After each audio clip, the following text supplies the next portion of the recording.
kita dahulukan ibu kita. Yang kata Nabi SAW kepada seorang sahabat, ya Rasulullah, man ahakku bisuhbati, siapa orang yang paling layak saya temani, saya layani. Kata Nabi SAW, ummuka, siapa lagi ummuka, siapa lagi ummuka, 3 kali ibu. Yang keempat baru abuka, ini pelayanan. Ibu kita bilang ambilin saya air nak, ayah kita bilang ambilin saya air nak, kita dahulukan siapa?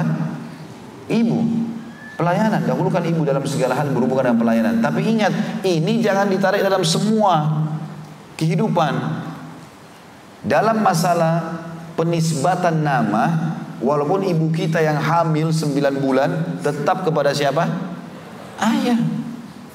Ini kedudukannya ayah nggak bisa dihapus. Bahkan kata Nabi SAW dalam hadis sahih, siapa yang menisbatkan diri kepada selain ayahnya, dia telah kufur. Imam Az-Zahabi rahimahullah masukkan dalam kategori dosa besar, nggak boleh. Berarti ayah punya kedudukan. Ada poin di mana ayah nggak bisa dilampaui ini. Penisbatan nama, kewalihan pada saat pernikahan. Karena banyak kasus terjadi di masyarakat kita teman-teman. Pada saat dia melamar kepada ayah perempuan, ditolak misalnya. Maka dia dekati ibunya si perempuan ini. Dengan memberikan hadiah, dengan memberikan apa, perempuan pakai perasaan luluh. Terima lamarannya si laki-laki tadi. Ayahnya nggak setuju, ayahnya nggak hadir di perkawinan. Lalu dianggap itu berkah. Kata ibunya nggak apa-apa, yang penting ibu setuju. Nabi SAW mengatakan, bu, hati-hati. Ayyam mamra'atin angkaha nafsa bighairi idzni waliyuha fanikahuha batil. Perempuan manapun yang coba-coba menikahkan dirinya tanpa izin walinya, nikahnya batal. Walaupun ibunya setuju 1000 kali. Akan rusak tuh rumah tangga nanti. Harus difahami masalah ini. Kewalihan. Hormati, cari ridhonya, ya, izin. Yang ketiga, adanya kalimat akad. Saya nikahkan kamu, saya terima nikahnya. Harus jelas kalimat tersebut. Boleh bahasa Indonesia, boleh bahasa Arab. Yang penting kalimatnya jelas. Masalah saya nikahkan dan saya terima nikahnya. Kemudian yang keempat adalah adanya mahar. Mahar adalah sesuatu yang diletakkan pada saat akad nikah untuk mengesahkan pernikahan tersebut, ya. Sebagaimana, dan ini kalau makin sederhana makin baik. Kata Nabi SAW, aktsaruhunna barakah aqalluhunna mahra. Wanita yang paling banyak berkahnya, yang paling sederhana maharnya, ya. Jadi ini Bapak Ibu harus paham teman-teman sekalian, kalau kita nikahkan anak kita bukan transaksi jual beli. Perhatikan kalimat ini, karena ada orang tua dibuat pernikahan anaknya transaksi jual beli. Siapa yang bayar banyak itu yang diterima lamarannya. Gak boleh ini teman-teman. Sampai di tengah-tengah masyarakat kita ada sebagian suku-suku kita yang berkeyakinan begitu. Kalau kakaknya dilamar 30 juta, dia harus 40 juta. Jadi seperti transaksi jual beli. Ini pernikahan akhi dan ukhti, jangan sampai melanggar. Mahar itu sesuatu yang merupakan syarat orang supaya akad nikahnya ada, atau masuk dalam salah satu syarat ini, gitu kan. Maka perlunya harus kita ringankan. Maka sudah betul kalau ada perangkat sholat, ya, Quran, seperti itulah. Bagus sekali. Nanti kalau misalnya sepakat, oh kita mau buat acara gedung, biayanya sekian, lalu laki-laki bersedekah memberikan misalnya utus untuk gedungnya, itu silahkan sedekah. Tapi itu bukan tidak disebut dalam mahar. Mahar itu sesuatu yang pada saat akad nikah ada di situlah. Makanya biasa juga kalimatnya kalau mau lengkap, saya nikahkan anak saya fulana binti fulana dengan mas kawin ini, disebutkan kan maharnya di situ. Kemudian selanjutnya ada 2 saksi yang terpercaya. Yang kelima, saksi yang terpercaya. Ini bisa, dan ini harus laki-laki, ya, dianjurkan laki-laki. 2 saksi yang terpercaya baik dari pihak laki-laki atau pihak perempuan. Kemudian yang terakhir adalah diiklankan pernikahan itu. Iklankan artinya kita panggil orang, undang. Itu sesuai dengan sabda Nabi SAW kepada Abdurrahman bin Auf. Abdurrahman bin Auf adalah sahabat Nabi yang kaya raya di Mekah. Tapi beliau waktu hijrah ke Madinah nggak ada duitnya sama sekali. Jadi orang miskin di Madinah, gitu kan? Nggak ada duit. Maka dia tiba-tiba datang setelah beberapa waktu, sudah mulai punya usaha, datang dengan baju yang berubah, penampilan yang berubah, ada bau wangi, ini kayak ada sesuatu. Kata Nabi SAW, ada apa ya Abdurrahman? Kok saya lihat ada perubahan nih? Dia bilang, saya baru menikah ya Rasulullah. Kata Nabi SAW, dengan siapa? Dia bilang wanita dari Ansar. Apa yang kau kasih maharnya? Dia bilang emas seperti biji kurma. Emas kecil, seperti biji kurma. Kita tahu biji kurma semua kecil sekali. Lalu kata Nabi SAW kepadanya, aulim walau bisyad, iklankan pernikahan walaupun dengan 1 ekor kambing saja. Minimal teman-teman orang terdekat. Jadi jangan sampai kita jalan tetangga lihat, loh ini kok siapa? Tapi kalau kita undang dia akad nikah kemarin, dia sudah tahu ini suami istri. Orang-orang terdekat, nggak usah juga satu kota diundang. Ya. Ada orang Masya Allah pernikahan harus habis sekian miliar. Lebih baik antum kasih modalnya anak itu, ya, atau bangun masjid atas nama mereka daripada buang-buang yang tidak penting. Saya dapat acara-acara perkawinan di antara kerabat kami ada yang pernah menyampaikan ke saya begitu. Jadi untuk pintu masuk saja dari turun mobil sampai pintu masuk cuma jarak berapa meter taruh bunga melati 40 juta. Untuk apa akhi dan ukhti ini? Tabzir, gitu kan? Lebih baik 40 juta kalau kasih Quran dibagikan kepada jemaah yang datang, ya, orang yang datang berapa banyak pahalanya itu. Di antara jemaah 1000 orang, 100 orang yang datang lalu mereka baca Quran kan bagus. Orang cuma turun dari mobil masuk ke pintu. Kalau sesuatu yang penting, kuadenya, kursi mungkin perlu, nggak ada masalah. Tapi jangan sampai berlebihan. Baik, itu adalah konsep atau tata cara pernikahan Islam. Kita masuk sekarang setelah akad nikah, tangga setelahnya lagi. Hak dan kewajiban. Nah, sini harus tahu, saya setelah jadi suami, istri saya sudah jadi istri, di sini kita bertugas. Saya bilang sama istri saya sama kamu ini sekarang pegawai di satu perusahaan namanya rumah tangga. Pemiliknya Allah. Saya akan jalankan tugas saya yang Allah perintahkan untuk hakmu. Kau jalankan tugasmu dari Allah untuk. Jadi kita teman-teman nanti dalam menjadi pasangan suami istri harus tahu secara syariat mana haknya dia. Itu merupakan kewajiban kita. Mana hak kita yang merupakan kewajiban dia. Harus pahami masalah ini. Ya. Yang perlu diketahui dulu, laki-laki dan perempuan kalau sudah berumah tangga, Allah Subhanahu wa taala memilih laki-laki sebagai pemimpin. Makanya Allah mengatakan dalam Al-Quran surah An-Nisa surah nomor 4 ayat 34, ini sebelum kita masuk ke hak dan kewajiban, dalam pembukaannya adalah A'udzubillahi minasyaitonirrajim, ar-rijalu qawwamuna 'alan nisa'i bima faddalallahu ba'dahum 'ala ba'di wa bima anfaqu min amwalihim. فالصالحات قانتات حافظات للغيب بما حفظ الله واللاتي تخافون نشوزهن فعظوهن واهجروهن في المضاجع واضربوهن فإن أطعنكم فلا تبغوا عليهن سبيلا إن الله كان عليا كبيرا. Yang artinya kaum laki-laki adalah pemimpin kaum wanita. Apa maknanya pemimpin teman-teman? Apakah pemimpin berarti otoriter, main pukul orang, marah-marahin? Enggak. Pemimpin itu artinya penaung, pelindung. Jadi kalau pemimpin satu wilayah, dia harus jadi penaung, pelindung masyarakatnya. Itu namanya pemimpin. Tidak boleh salah paham, karena banyak orang salah definisi pemimpinnya. Dia pikir pemimpin otoriter. Tentu dari orang yang dipimpin dia dihormati, karena ini menaungi, ini menghormati. Ada unsur timbal balik. Allah bilang begitu, laki-laki pemimpin kaum wanita. Jadi keputusan di tangan antum nih sekarang laki-laki. Biasakan dari awal rumah tangga, antum punya keputusan. Setiap istri juga harus bisa mendukung suaminya ambil keputusan. Ya. Kita sebagai laki-laki teman-teman kalau masuk ke rumah, konsep sederhananya adalah antum dengarkan keluh kesah istri antum. Tadi ada begini, tadi anak begini, tadi begini, ada keluarga datang, ada begini. Dengarkan dan antum pecahkan. Jangan sebaliknya, jangan semua masalah antum ceritakan kepada istri. Karena belum tentu dia bisa nampung semuanya itu. Belum tentu, dia sudah punya beban di rumah, masak ini segala macam. Antum musyawarah beberapa kali mungkin. Tapi semuanya diluangkan kepada istri, ini juga keliru. Tidak ada kawamnya. Tidak ada kawam. Harus kita punya kawam, kepemimpinan. Kita melindungi, menaungi, memenuhi kebutuhan, iya. Tapi kita juga penentu keputusan. Ada sebagian laki-laki yang saya sedih melihat terus terang. Dia begitu terima gaji, 5 juta semua dikasih ke istrinya. Ini uang saya semua. Sampai akhirnya mau beli pulsa, telepon istrinya dulu. Karena dalamnya sudah tua, minta istri beliin. Mana kawamnya ini? Hitung ya akhi, kebutuhan istri antum mana? Kasih haknya dia. Tapi antum juga punya hak kelola uang antum untuk bantu ibu, bantu ayah, sedekah di masjid. Kan gitu. Maka ada kawam harus diatur. Walaupun silakan mau transparan. Ya. Tapi ada kawam, Allah mengatakan di sini. Allah mengatakan kaum laki-laki adalah pemimpin bagi kaum wanita. Oleh karena Allah telah melebihkan sebagian mereka laki-laki atas sebagian yang lainnya. Artinya Allah Subhanahu wa taala memberikan kelebihan. Laki-laki ini punya kelebihan. Kita teman-teman di sini semua walaupun kita berbeda paras wajah, berbeda postur tubuh, berbeda warna kulit, berbeda jenis rambut, semua, tapi konsep kita semua di sini laki-laki, ada judulnya laki-laki. Bedanya di casing saja. Tapi kita semua sama laki-laki. Adam alaihissalam dan semua betulnya laki-laki sama. Perempuan di belakang sana walaupun paras wajahnya beda, kulitnya beda, warnanya rambutnya beda segala macam, tapi ada judulnya perempuan. Semuanya sama, beda casing saja. Maka konsepnya sama, semua berlaku ini. Allah berikan kelebihan di sini laki-laki. Maksudnya kelebihan mereka, memang mereka Allah berikan kekuatan lebih kuat. Kita ini teman-teman laki-laki tidak butuh hand body, tidak butuh sunblock, tidak butuh.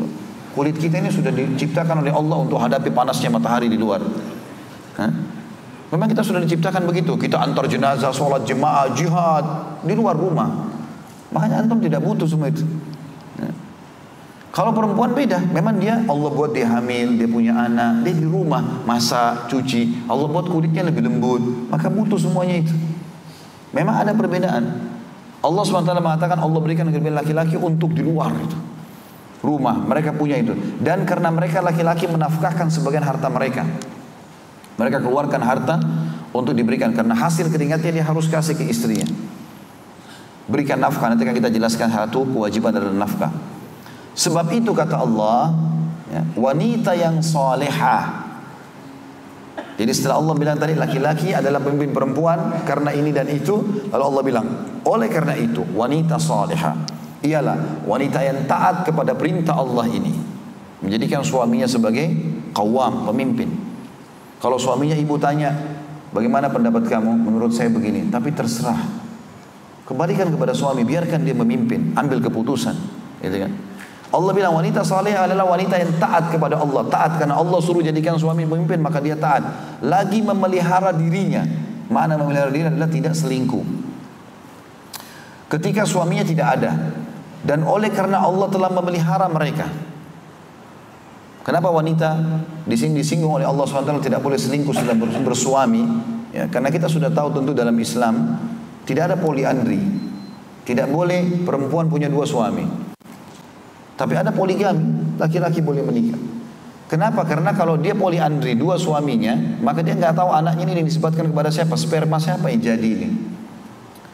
Maka Allah SWT mengatakan mereka dipelihara oleh Allah. Allah buat dia sudah punya suami, maka suami ini pelindungnya. Dan bagi akhwat kita perlu fahami satu poin. Kalau anda sudah berstatus istri, di depan anda biar laki-laki itu seperti matahari. Ya. Putih gagah ini A, B, C, D haram. Selesai urusan. Suami ibu itulah surganya ibu. Dan jangan terpengaruh dengan casing, cuma beda casing saja itu. Sama-sama laki-laki. Kan gitu. Makanya harus digarisbawahi. Allah SWT mengatakan dan karena Allah telah memelihara kaum wanita karena sebelum menikah ayahnya diwajibkan nafkahi. Setelah menikah suaminya wajib menafkahi. Jadi tidak ada hal yang terbengkalai dari wanita. Allah jaga mereka. Sebelum nikah ayahnya, setelah nikah suaminya. Maka nasihatilah mereka, ya, kalau mereka atau wanita-wanita yang kalian khawatirkan nusyudnya, nusyud artinya tidak mau menjalankan kewajiban di rumah, gak mau melayani biologis, gak mau ini, gak mau. Oke Allah, maka nasihatilah mereka baik-baik. Kalau mereka tidak mau dengar, maka pisahkan mereka di tempat tidur. Istilahnya hajar, pakai E bukan pakai A, bukan hajar. Nah, banyak orang begitu dihajar istrinya. Dipukul sampai memar-memar, gak boleh pukul-pukul orang ini, ya. Artinya pukul pun nanti akan ada bahasannya sebentar ya. Tapi yang jelas di sini nasihati dengan baik, ya, dengan lembut. Kemudian pisahkan mereka di tempat tidur. Kalau tidak mau pisah tempat tidur artinya balik belakang, tidak diajak ngomong. Ya, kalau dia nusyul, gak mau sholat, gak mau tutup aurat, ya, gak mau layani biologis, gak mau urus anak, kita ingatkan jangan, gak boleh, ini kewajiban. Dia gak mau misalnya. Allah mengatakan kemudian kalau dia tidak mau hajar. Dan hajar ini bisa juga pindah ranjang, pindah kamar atau pindah kamar. Tapi nggak boleh hajar di luar rumah. Sebagaimana kata Nabi SAW tidak boleh hajar di luar rumah. Ada juga laki-laki unik nih. Dia ikut-ikuti perempuan. Begitu dia ngambek sama istrinya dia pulang ke rumah ibunya.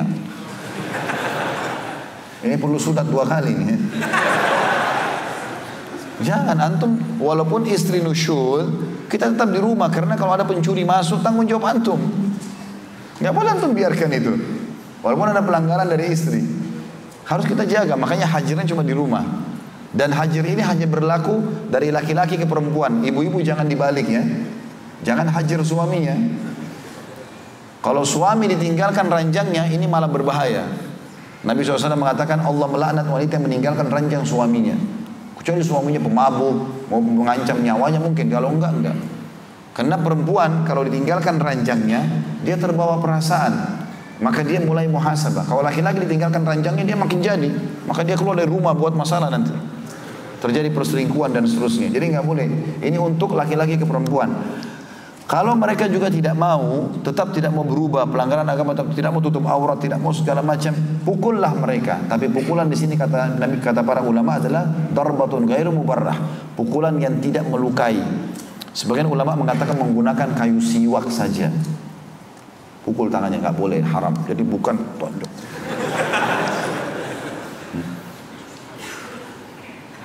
Maka jika mereka mentaatimu, setelah tahapan pertama nasihatnya dengar, oh iya baiklah saya akan berubah, udah. Kalau enggak baru pindah ke yang kedua. Kalau enggak baru pindah yang ketiga. Jika mereka mentaatimu, maka janganlah kamu sekali-kali mencari jalan untuk menyusahkan mereka. Jangan lagi ungkit-ungkit kesalahan itu, sudah selesai, kita maafin ya sudah. Sesungguhnya Allah Maha Tinggi lagi Maha Besar ya. Itu mukaddimah tentang masalah hak dan kewajiban. Kita masuk sekarang teman-teman lebih dalam ke masalah hak dan kewajiban ini. Kewajiban yang pertama, kita mulai masuk ke suami dulu. Ini haknya ibu-ibu. Ibu-ibu bisa minta dari suaminya. Yang pertama adalah, ini penting teman-teman sekalian laki-laki, muasyarah bil ma'ruf. Artinya berperlakuan atau perlakuan yang baik, sopan, santun, ramah, penuh kasih sayang, penuh cinta ya. Itu yang kita lakukan. Jangan kasar, jangan teriak-teriak ya. Allah SWT menyebutkan di dalam Al-Quran, dalam surah An-Nisa surah nomor 4 ayat 19, potongan ayatnya adalah wa'ashiruhunna bil ma'ruf, dan gaulilah mereka para wanita dengan cara yang baik ya. Rasulullah SAW bersabda dalam hadis sahih riwayat Ahmad, Tirmidzi dan Ibnu Hibban, orang yang paling sempurna imannya kepada Allah, paling tinggi level imannya di antara kalian adalah orang yang paling baik akhlaknya. Ya, perilakunya. Kasar jangan dibalas dengan kasar. Lembut saja, enggak ada masalah, gitu kan. Bodoh jangan dibalas dengan kebodohan. Enggak ada gunanya. Kalau ada yang ajak antum bertengkar teman-teman, tinggalin dia bertengkar sama tembok. Tidak usah dilayani. Kalau kita diserang, oke, kita bela diri. Tapi kalau enggak usah dilayani. Allah mengatakan dalam Al-Quran, wa idza khatabahumul jahiluna qalu salam. Kalau diajak ngomong oleh orang bodoh, mereka mengatakan salam. Udah terserah kamu. Antum pulang rumah tiba-tiba istrinya ngomel-ngomel, diam aja, tatapin wajahnya. Kalau dia bilang, kenapa kamu lihat wajah saya? Kamu kalau marah cantik sekali. Begitu saja. Tidak usah hadapi dengan tegang. Ayah antum ubanan duluan daripada istri ya. Sedikit-sedikit emosi. Paling baik akhlaknya. Lalu, dan yang paling baik diantara kalian adalah yang paling baik dan lembut dengan istrinya ya. Juga dalam hadis yang lain, hadis sahih kata Nabi SAW, berbuat baiklah kepada kaum wanita atau istri, karena wanita diciptakan dari tulang rusuk yang bengkok. Tulang rusuk kita kan bengkok dari tulang rusuk diciptakan oleh Allah. Dan yang paling bengkok dari tulang rusuk adalah bagian atasnya. Ini bahasa bisa difahami adalah fikirannya, karena wanita fikirannya pendek.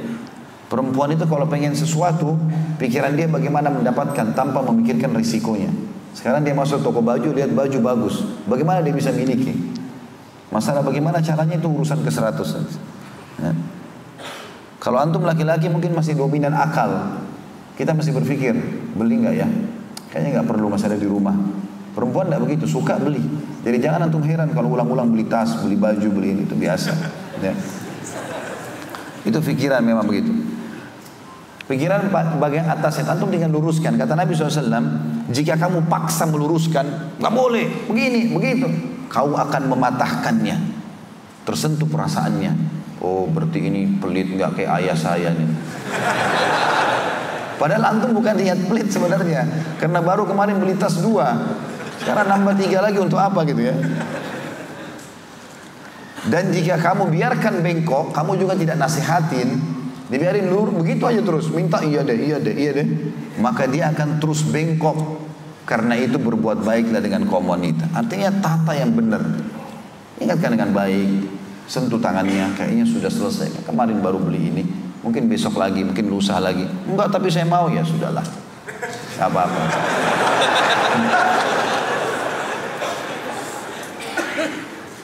Juga sabda Nabi SAW dalam hadis riwayat Muslim, janganlah seorang mukmin laki-laki, suami, membenci istrinya yang mukminah.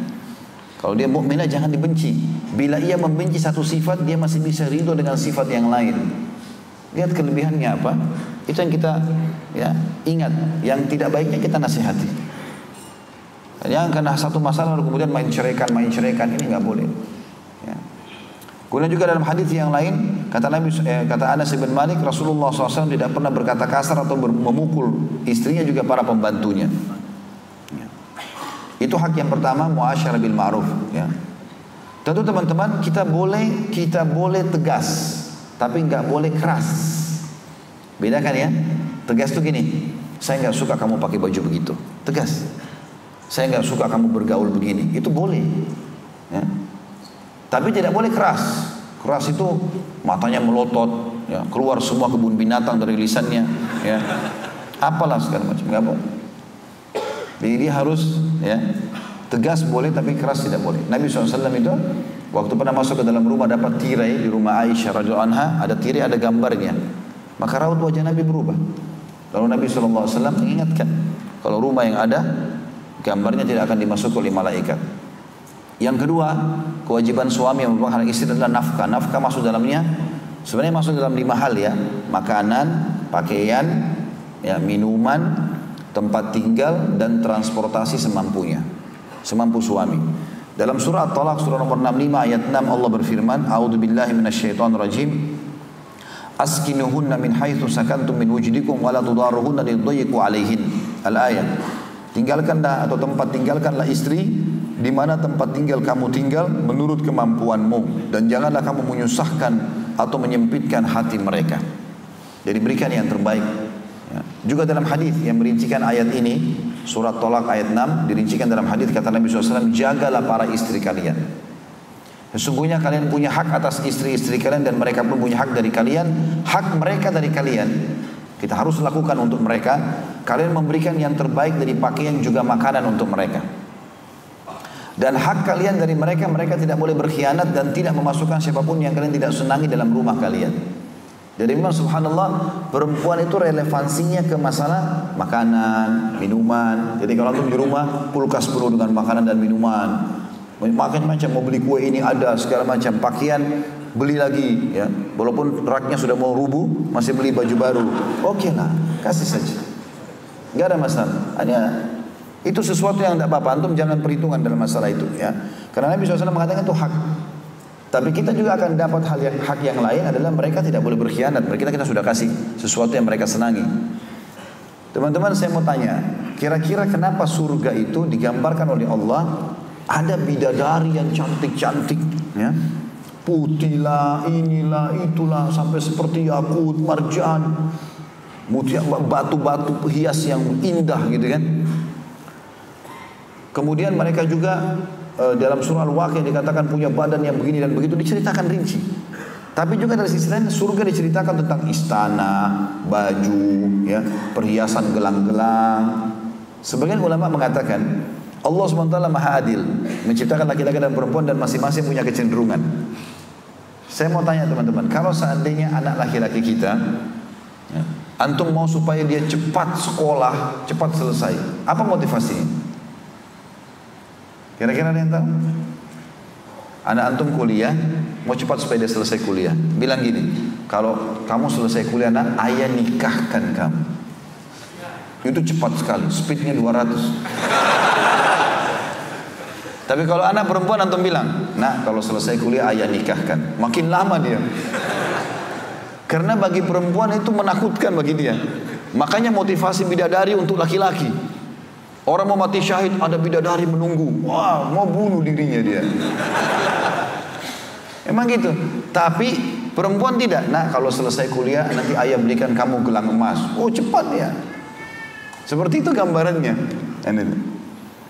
Oleh karena itu teman-teman, pakaian, makanan ini memang adalah hak mereka.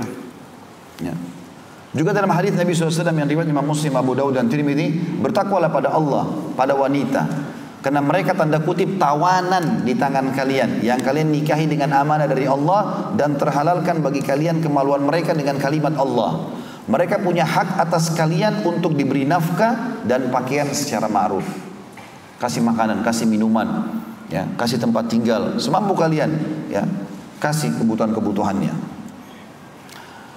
Bagi kita yang mengeluarkan uang buat istri, buat anak, ya, ini pahalanya besar sekali. Jadi antum tidak usah ragu teman-teman, sedekah paling afdal di situ mana. Sebagaimana sabda Nabi SAW dalam riwayat Imam Muslim, dinar yang engkau keluarkan di jalan Allah, jihad kita sumbang. Dinar yang engkau infakkan untuk pembebasan budak, dinar yang engkau infakkan untuk fakir miskin, dan dinar yang engkau infakkan untuk keluargamu, istri anakmu, jauh lebih besar pahalanya. Jadi itu mengalahkan infak jihad, gitu kan? Tetapi di sini tentu infak yang wajar. Tidak boleh juga sebentar akhwat pulang. Tadi kan Ustaz Khalid sudah bilang tuh, jadi semua rekening kamu kasih ke saya. Itu kan infak paling afdal. Bukan begitu. Karena dia juga punya hak bantu orang tuanya, dia juga punya hak untuk bisnis dan seterusnya, gitu kan? Tapi di sini kalau kita keluarkan, dan tidak pernah ketemu teman-teman antara konsep bahagia seorang muslim hidup dengan bakhil. Gak mungkin. Bakhil itu penyakit jiwa, pelit, kikir. Kata Nabi SAW, tidak ada penyakit lebih parah daripada pelit.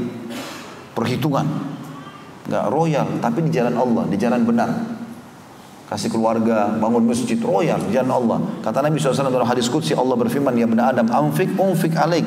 Wahai anak Adam, berinfak dulu di jalanku, aku akan berinfak untukmu. Jadi harus ketemu, yang ketemu adalah konsep hidup bahagia muslim dengan royalnya di jalan Allah. Ingat, kadar pahala dan kadar rezeki akan datang sesuai dengan kadar pengorbanan kita. Kemudian juga Nabi SAW bersabda dalam hadis riwayat Muslim, mulailah bersedekah dengan dirimu dahulu, lalu untuk keluargamu, istri, anakmu. Jadi kalau kita punya uang, kita punya hak untuk beli yang kita butuhkan, pakaian, makanan, minuman, rumah. Setelah itu infak untuk keluargamu, istri, anakmu. Bila ada lebih, sedekahkan pada kerabatmu. Jika ada lebih, sedekahkan secara umum. Berkita dari sini tahapannya memang disuruh untuk itu. Kalau terjadi kasus ini, mudah-mudahan tidak. Kalau ada laki-laki tidak mau bersedekah, tidak mau memberikan nafkah istrinya. Seperti kasus pernah terjadi teman-teman sekalian, Hindun, istri Abu Sufyan radhiyallahu anhu majma'in, pernah mengeluh pada Nabi SAW, mengatakan, ya Rasulullah, Abu Sufyan orang yang sangat pelit, bakhil, gak pernah mau tahu saya makan, saya dan anak saya dari mana. Maka boleh nggak saya ambil duitnya? Maka kata Nabi SAW, boleh, tapi secara ma'ruf. Artinya hanya kebutuhan anak dan kebutuhanmu saja. Kalau sampai terjadi ada suami tidak mau menafkahi istrinya, ada duit tapi nggak mau kasih, maunya istrinya berusaha sendiri, maka istrinya boleh mengambil kadar kebutuhan dia, walaupun suaminya nggak tahu. Ini bukan masuk dalam bab mencuri. Kalau betul-betul suaminya tidak memberi. Saya sudah pakai bahasa Indonesia ya. Jadi jangan ibu-ibu sebentar periksa dompet suami ambil sembarangan. Hadis ini riwayat Bukhari, Muslim itu yang menjelaskan. Kemudian termasuk hak istri adalah perlindungan, pendidikan dan tuntunan, terutama berhubungan dengan kewajibannya dalam rumah tangga. Jadi teman-teman laki-laki di sini bangun komunikasi sehat. Saya suka makanan begini, tolong masak ini ya. Saya suka kamu pakai baju begini. Saya suka rumah ditata seperti ini. Ya. Kita bahasakan supaya dia faham yang kita suka. Karena banyak juga laki-laki mau istrinya melakukan sesuatu yang dia belum pernah ceritakan. Mau istrinya faham tiba-tiba, nggak mungkin. Nasihatin, luruskan, ingatkan. Dan ingat, yang paling penting tanamkan agama di dalam jiwa istri. Ingatkan, nasihatin. Ikutkan pengajian kalau kita sekarang. Apalagi perempuan dominan perasaan, ya. Kalau tersentuh secara agama, maka itu pengaruhnya besar. Allah mengatakan dalam surah Tahrim, surah nomor 66 ayat 6, A'udzubillahi minasyaitonirrajim, ya ayyuhalladzina amanu qu anfusakum wa ahlikum nara. Al-ayat. Hai orang beriman, selamatkan dirimu dan keluargamu dari api neraka. Ya. Jadi jelas sekali di sini kita disuruh selamatkan istri anak kita, artinya perlindungan. Bagaimana selamat dari api neraka? Dengan ilmu agama tentunya. Kemudian Nabi SAW mengatakan tentang masalah nafkah ini, kafa lil mar'i ithman ayutayyi'a man yaqutu, hadis riwayat Muslim, cukuplah dosa besar yang ditanggung oleh seseorang kalau dia melalaikan yang dia wajib nafkahi, maksudnya istri anaknya. Yang keempat, kewajiban suami yang merupakan hak istri adalah biologis. Ya, dia harus melayani biologis istrinya. Teman-teman sekalian, sebagian ulama mengatakan syaitan seringkali melahirkan kejenuhan dalam rumah tangga. Ya, sampai istrinya sudah wangi, bersih, dia nggak mau sentuh. Berapa kali keluhan masuk ke kami di majelis seperti itu. Ibu-ibu mengatakan saya sudah 2 tahun tidak disentuh oleh suami saya. Ya, walaupun sudah dandan, sudah bersih segala macam tetap tidak mau. Dan subhanallah kadang-kadang syaitan hiasi sama pacar haram di luar, dia mau cium walaupun tidak sikat gigi. Ya. Istrinya bersih, rapi, nggak mau disentuh. Bahkan syaitan seringkali menggoda dia. Tentu ada dalam manajemen rumah tangga Islami, kalau saya tidak salah yang keempat atau yang kelima itu ada poin khusus membahas bagaimana pendapat ulama berhubungan dengan masalah ini. Tapi teman-teman, usahakan kita sering mengucapkan kalimat sayang, ya, kalimat cinta, panggilan yang baik. Nabi SAW memanggil Aisyah radhiyallahu anha. Aisyah, namanya Aisyah, tapi Aisyah kebetulan kulitnya putih dan pipinya kemerah-merahan. Maka Nabi SAW biasanya kalau bahasa Arab merah itu hamra. Tapi dalam bahasa Arab ada lagi namanya ismu tasghir, mengecilkan sesuatu, baik itu untuk menunjukkan kecilnya benda atau untuk menunjukkan besarnya kadar seseorang. Jadi Nabi SAW ganti hamra menjadi Humaira, dipanggil, wahai Humaira. Jadi dipanggil dengan nama-nama yang baik, gitu kan? Maka itu penting teman-teman sekalian. Kemudian masalah biologis ini juga lakukan banyak hal seperti mandi, gosok gigi, ya, menjaga bau badan, kemudian memulai dengan kalimat-kalimat yang baik, sentuhan yang baik. Itu semua sunnah Nabi SAW. Sunnah Nabi SAW. Makanya ada kisah yang unik di sini tentang masalah Salman Al-Farisi dan Abu Darda. Pernah Salman Al-Farisi ini dan Abu Darda ini saudara karena Allah. Ya. Maka Salman pernah datang ke rumah Abu Darda kemudian menemukan Abu Darda tidak ada. Setelah dia ucapkan salam ternyata pintu rumahnya Abu Darda terbuka sedikit. Ada Ummu Darda, istrinya Abu Darda lewat sepintas. Kelihatannya kok berantakan sekali. Rumahnya tidak terurus, dianya juga kelihatannya berantakan, tapi sepintas terlihat begitu. Maka Salman dari depan rumah mengatakan, wahai Ummu Darda, ada apa denganmu ini? Bukankah kau sudah tahu itu hukum agama, harus dandan buat suami, harus rapi, harus bersih? Dia mengatakan, saudaramu Abu Darda sudah tidak butuh dengan aku lagi. Malam hari dia semalam suntuk sholat, pagi hari dia puasa. Enggak ada hajat sama istri. Gitu kan? Jadi Abu Darda itu habis sholat isya, sholat sampai subuh. Habis subuh pulang istirahat, tidur puasa sampai maghrib. Jadi enggak ada lagi biologis gitu sama istrinya. Maka kata Salman, di mana suamimu? Dia bilang di masjid. Kebetulan waktu itu mau maghrib. Pergilah Salman menemui Abu Darda, sholat maghrib, duduk sama Nabi SAW sampai Isya sama Abu Darda sama Salman ini. Mereka berdua duduk sama Nabi SAW. Kemudian habis Isya kata Salman, saya ingin bertamu di rumahmu malam ini, mau nginap. Kata dia, baiklah. Begitu sampai di rumah, makan malam sama-sama. Selesai makan, Abu Darda ganti baju, masuk kamar, keluar di ruang tamu mau sholat seperti biasa. Kata Salman, mau ngapain kamu Abu Darda? Dia bilang, saya mau sholat malam. Kata dia, jangan dulu, masuk, kasih hak istrimu. Dan kebetulan memang Salman ini lebih faqih daripada Abu Darda. Sebagaimana sebagian ulama mengatakan dia lebih pintar ya dari sisi agama, lebih pemahamannya. Maka kata Salman, masuklah. Abu Darda kena malu, dia masuk ke dalam. 1/2 malam, kalau kita sekarang jam 12 malam, gitu, dia keluar lagi. Kata Salman, mau apa? Dia bilang, saya mau sholat. Kata Abu Darda, kata Salman, masuk dulu, kasih hak istrimu. 1/3 malam, dia keluar. Kata Salman, sekarang sholat sepuasmu. Sholatlah dia, sholat malam. Subuh sama-sama ke masjid, pulang dari masjid, gitu ya. Abu Darda biasa puasa, tapi Ummu Darda tahu kalau ada tamunya, dibuatkanlah makanan. Sudah disiapin makanan, kemudian Abu Darda tidak mau makan karena puasa. Kata Salman, kenapa kau nggak makan? Dia bilang, saya puasa. Kata Salman, saya tamu, wajib kau layani. Kamu sedang puasa sunnah, batalin. Gitu kan. Dan ini banyak orang tunggangi kisah ini untuk memudah-mudahkan gitu kan. Dia lagi puasa Senin Kamis, temannya kasih makanan. Atau temannya bilang, ayo makan yuk. Dia nggak bilang saya lagi puasa. Atau dia bilang saya lagi puasa. Nggak apa-apa sih saya batal kalau kau paksain gitu. Jadi kalau betul-betul teman kita maksakan sebagai tuan rumah, sudah masak segala macam. Tapi yang jelas kata Salman, batalin. Maka dia batalin terpaksa. Seterusnya makan, Abu Darda ini merasa terganggu. Dia bilang, hai Salman, sungguh perbuatanmu sudah mengganggu ini. Tadi malam kau kurangi kadar sholatku, sekarang kau batalin puasaku. Saya mau lapor ke Nabi SAW. Kata Salman, silahkan. Tapi ingatlah Abu Darda, a'ti kulladzi haqqin haqqahu. Berikan semua haknya. Istrimu punya hak, dirimu punya hak, semua punya hak, kasih haknya. Maka pergilah Abu Darda ke Nabi SAW. Waktu Nabi dengar, Nabi pun mengingatkan Abu Darda, betul Salman, kasihlah haknya semuanya. Istrimu punya hak, dirimu punya hak, semua pekerjaanmu punya hak, maka kita harus memberikan semua haknya.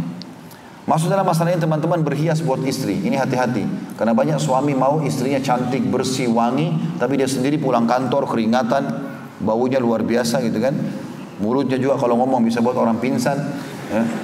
Masuk dulu di rumah, kemudian ke kamar mandi, cuci tangan, mandi yang bersih, ganti baju yang segar gitu kan, wangi, baru ketemu istri. Saya teman-teman masuk ke rumah dulu, mandi dulu ya. Walaupun ketemu ngobrol sebentar sama istri, mungkin ada sesuatu yang mendesak, baik saya bilang saya mandi, masuk kamar mandi, mandi dulu, ganti baju, bersihin badan kita. Karena istri pun sudah begitu, kalau tahu suaminya mau pulang biasanya dia sudah dandan. Baru kita ngobrol berdua, ngobrol juga enak, badan tidak gerah. Jangan egois, istrinya wangi, dianya tidak baik. Kemudian dia mau biologis sama istrinya. Ini berhias untuk istri ini perintah teman-teman ya. Tapi tentu sesuai dengan kadar kita laki-laki ya, bukan pakai lipstik ya.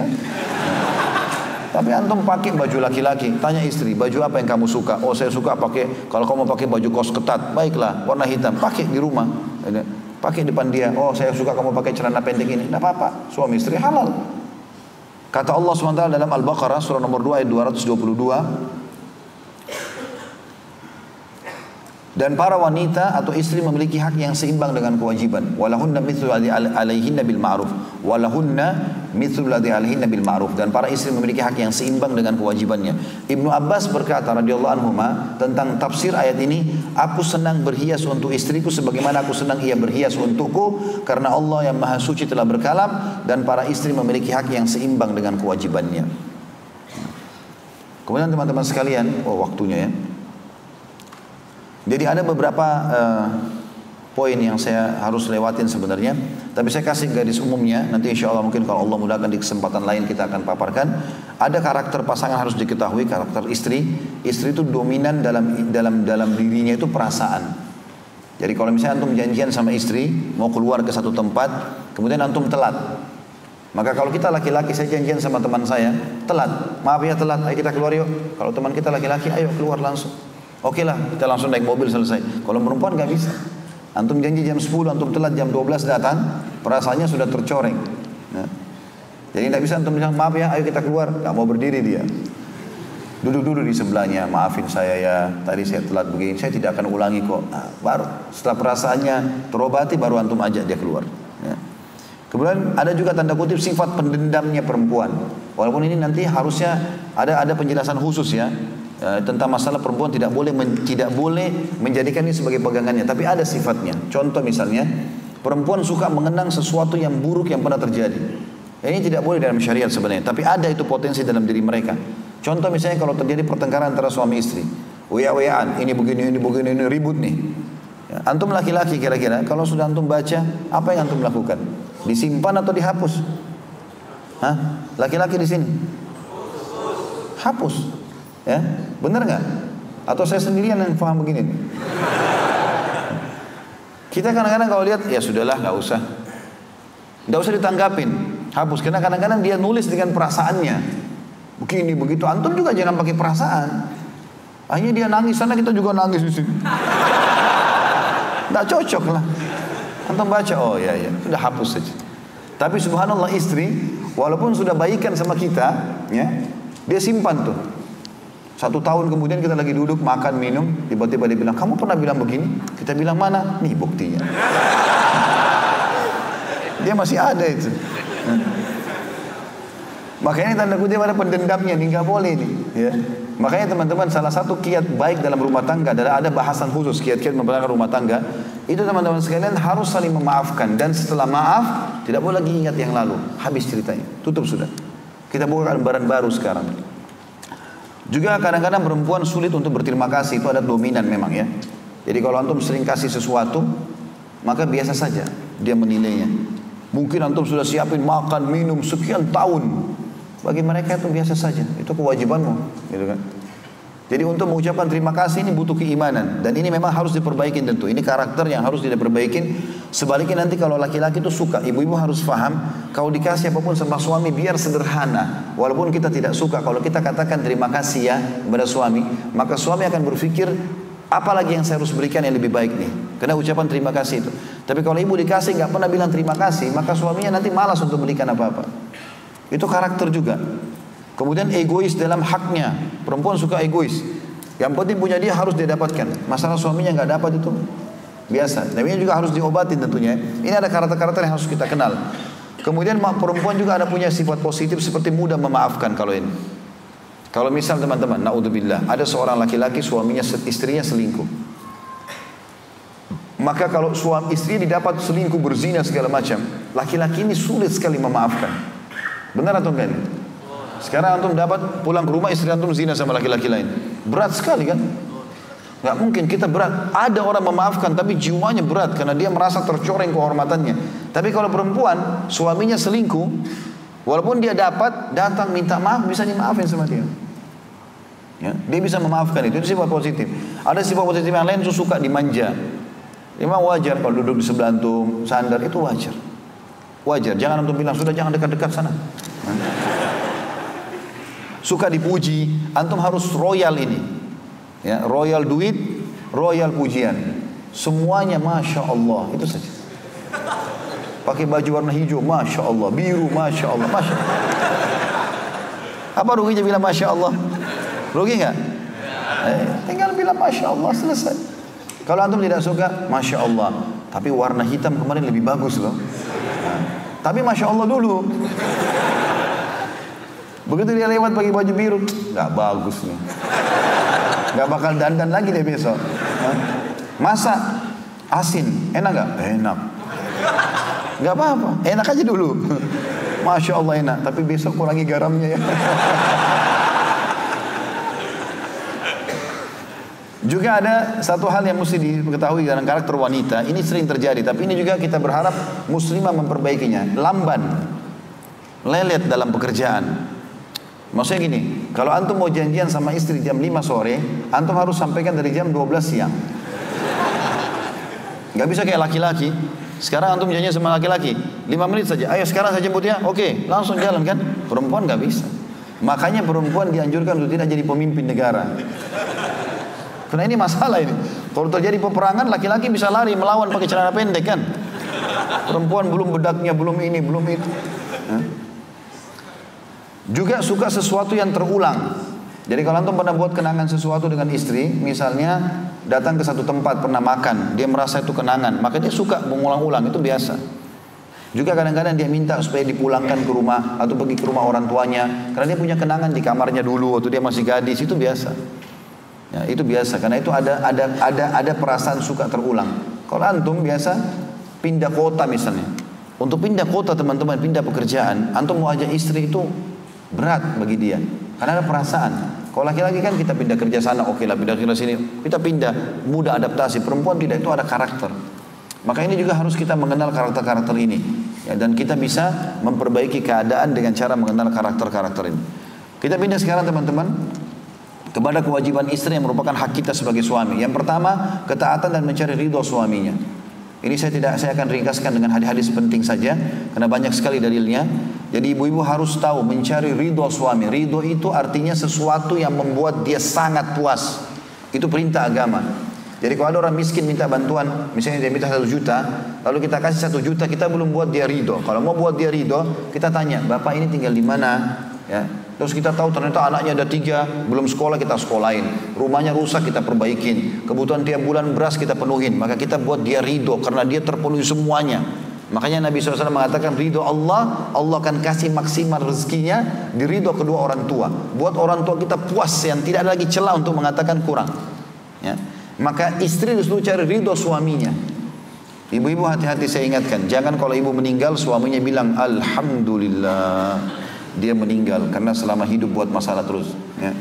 Tapi kalau meninggal suaminya merasa sedih, kehilangan karena khidmah, pelayanan baik, itu yang penting. Apa kata Nabi SAW dalam hadis sahih riwayat Muslim, bila seorang wanita menjaga 5 waktu sholatnya, nggak disebutkan sholat sunnah di sini, puasa Ramadan, mentaati suami dan melayani dengan baik, pada saat dia meninggal dia akan pilih, bisa masuk dari 8 pintu surga, dia bisa pilih yang mana dia mau.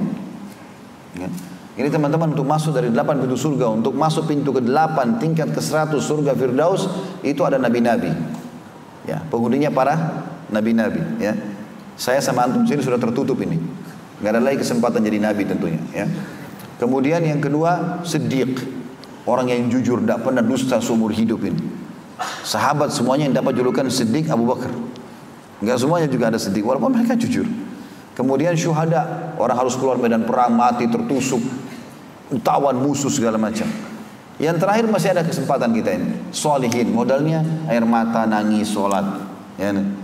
Tapi perempuan subhanallah sholat 5 waktu, gak ada sholat sunnah. Puasa Ramadan, gak disebutkan puasa sunnah.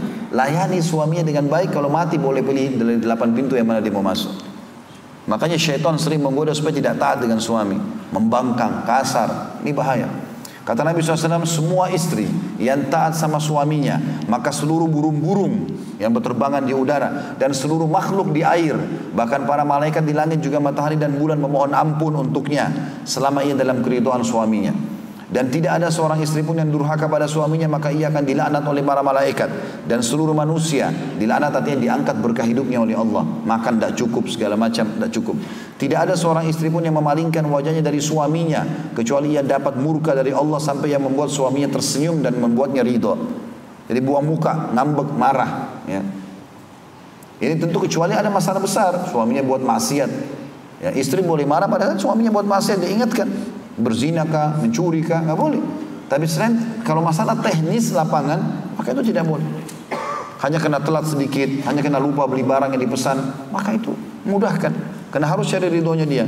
Setiap istri yang keluar dari rumah suaminya tanpa izin suaminya, maka akan dilaknat oleh malaikat sampai dia pulang.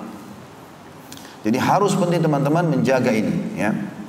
Dan ibu-ibu harus paham, yang pertama suami, ya, karakternya, saya ringkaskan, akal pikiran dominan. Akal itu begini, teman-teman. Saya sama laki-laki di sini. Kalau istri kita telepon, saya ada begini. Akal kita langsung berpikir solusinya apa. Ini rumah AC di rumah mati nih, air keran begini dan begitu.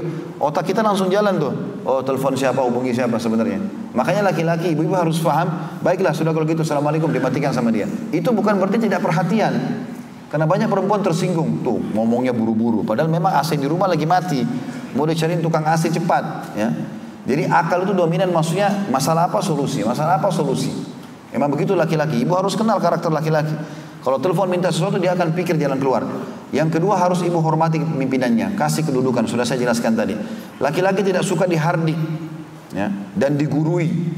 Kalau ibu mau nasihatin, karena sifat defense-nya, karena laki-laki ditaruh di luar rumah, Allah SWT tugaskan di luar rumah, maka sifat pertahanannya kuat sekali laki-laki itu. Kalau kita serang, ibu serang, yang terjadi adalah dia mempertahankan diri. Walaupun dia salah, dia bohong misalnya. Tapi kalau ibu rangkul dengan lemah lembut, maka dia akan terbuka. Itu karakter. Kemudian suka diterima kasih. Tadi saya bilang itu, ya. Kalau laki perempuan tidak suka berterima kasih, ibu harus perbaikin sekarang. Suami akan senang kalau dikatakan terima kasih, ya gitu. Suka dihormati keputusannya, ya. Itu semua adalah bagian dari laki-laki. Baik. Nabi SAW mengatakan Allah tidak akan melihat seorang istri yang tidak berterima kasih pada suaminya padahal ia butuh pada suaminya. Juga dalam hadis yang lain kata Nabi SAW, 3 golongan yang tidak akan diterima sholat darinya. Juga amal-amalan atau amal-amal yang lain wajib atau sunnah tidak akan diangkat ke langit. Ibu biar sholat, khusyuk, biar baca Quran, biar puasa, gak diangkat ke langit. Ada 3 golongan tidak diangkat amalnya di langit. Yang pertama, seorang budak yang lari dari tuannya sampai ia kembali. Yang kedua, istri yang suaminya marah padanya sampai suaminya ridho. Dan yang ketiga adalah orang mabuk sampai ia sadar.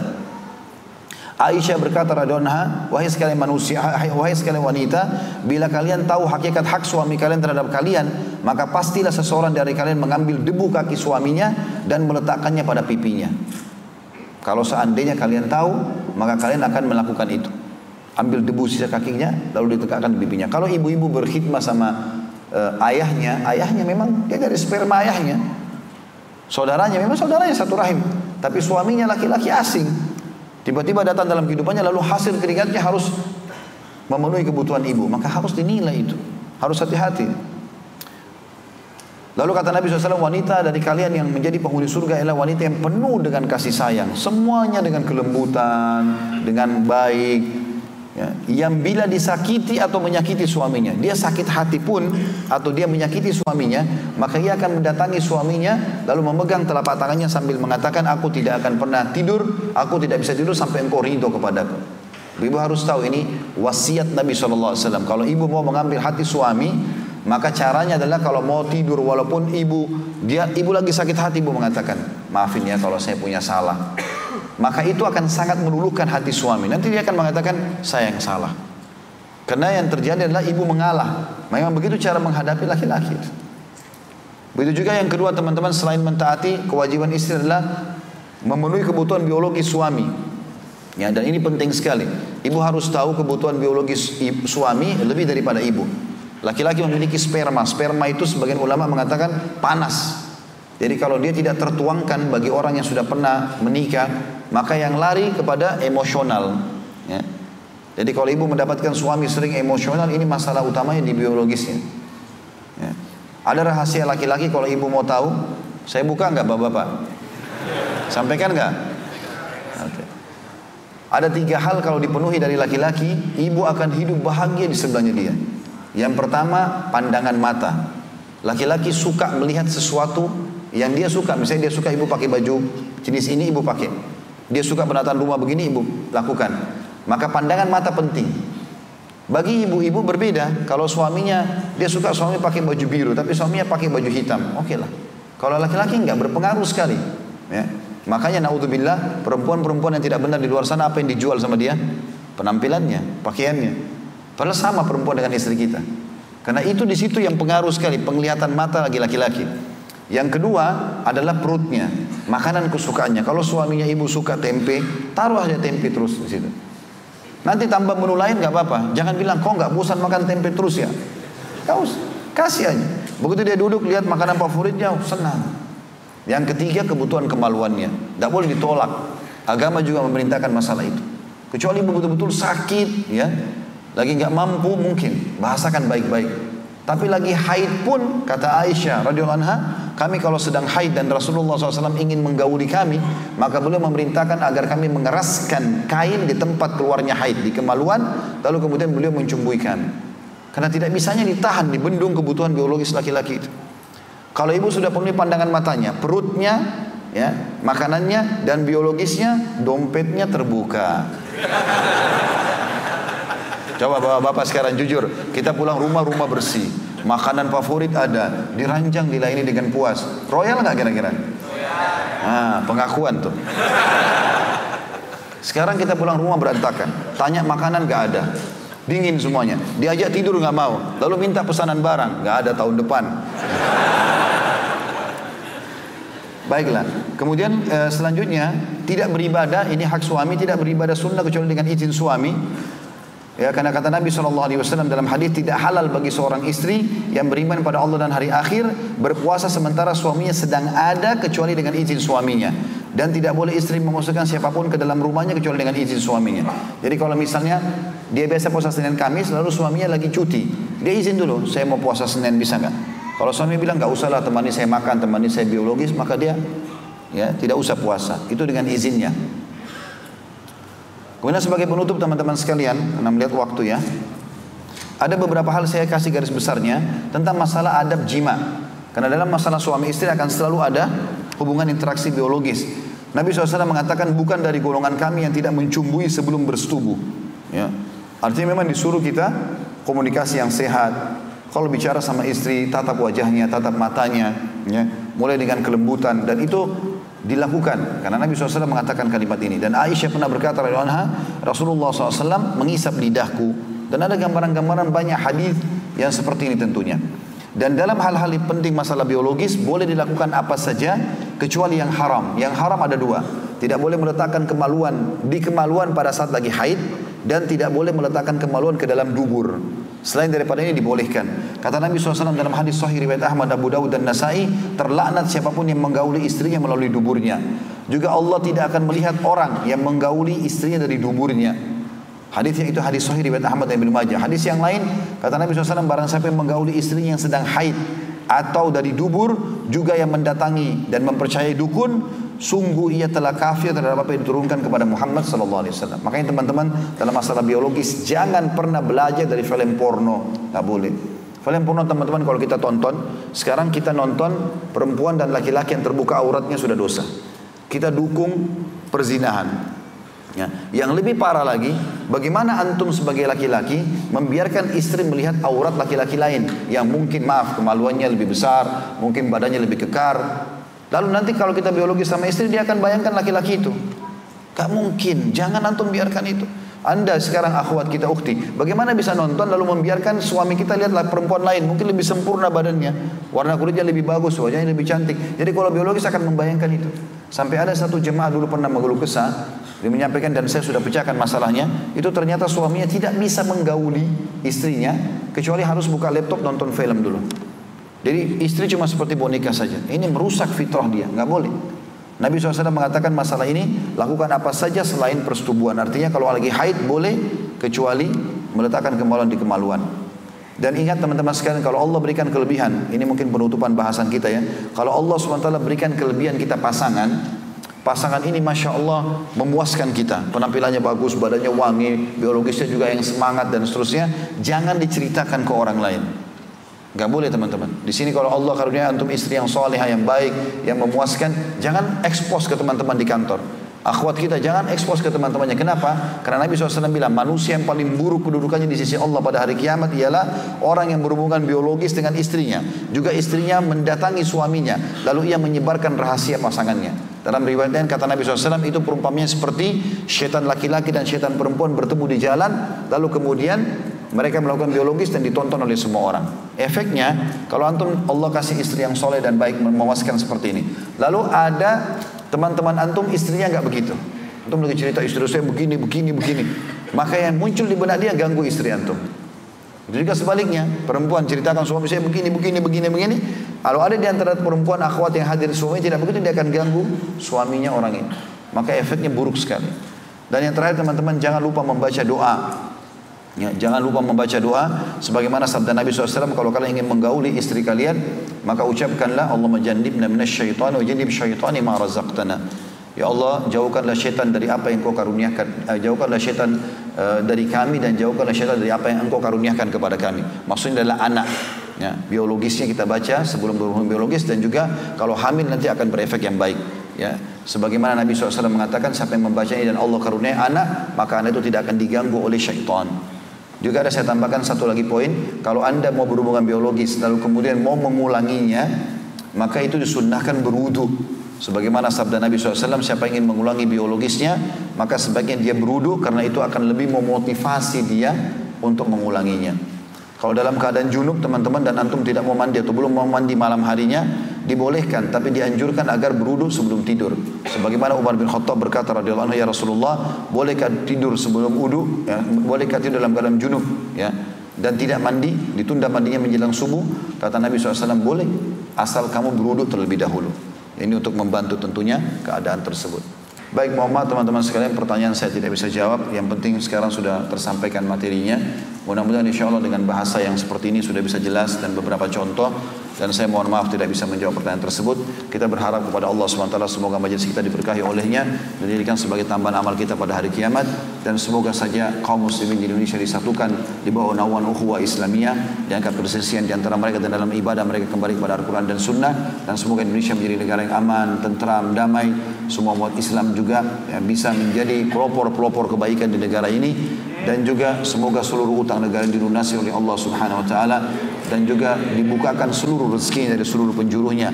Dan semoga Allah menolong saudara kita di Palestina, di Syria, di Yaman, di Irak, di Myanmar, di Ahsa, dimanapun mereka berada. Semoga Allah ikhlaskan niat mereka, terima para syuhada mereka, mudahkan Islam di tangan mereka dan tangan kita semua. Dan semoga Allah ikut sertakan kita bersama mereka di pahala, baik dengan doa dan harta juga dengan jiwa kita. Dan semoga Allah menyatukan kita semua di surga firdausnya tanpa hisab, dimana disatukan jadi majelis ilmu yang mulia ini. Kalau ada benar pasti dari Allah, pada salah dari saya mohon dimaafkan. Subhanakallahumma bihamdika, asyhadu an la ilaha illa anta astaghfiruka wa atubu ilaik. Wassalamualaikum warahmatullahi wabarakatuh.